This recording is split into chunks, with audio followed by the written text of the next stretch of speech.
সম্পৰ্ক সেয়া নহয় যি আনক দেখুওৱা হয় সম্পৰ্ক সেয়াহে যি হৃদয়ৰ পৰা পালন কৰা হয় মনৰ কষ্ট আৰু চকুপানী কাকো দেখুৱাবলৈ নাযাব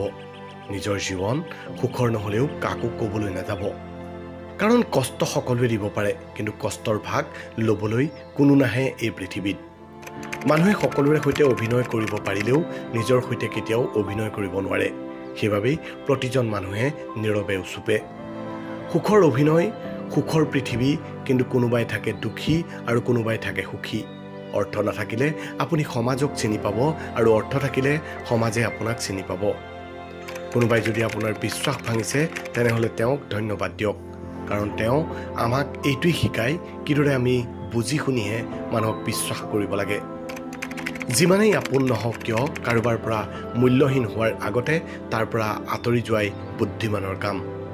মানুহে সকলো কপি কৰিব পাৰে কিন্তু এই দুটা বস্তু কেতিয়াও কপি কৰিব নোৱাৰে নাম্বাৰ 1 ভাগ্য আৰু নাম্বাৰ 2 সুখ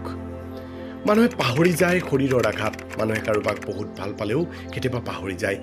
কাৰোবাৰ যত্ন ল'লেও কেতিয়াবা পাহৰি যায় প্ৰেম স্নেহ মমতা সকলো পাহৰি যায় কিন্তু ইচ্ছা কৰিলেও মানুহে কেতিয়াও পাহৰিব নোৱাৰা কথাটো হ'ল আপোনজনৰ কথাৰ আঘাত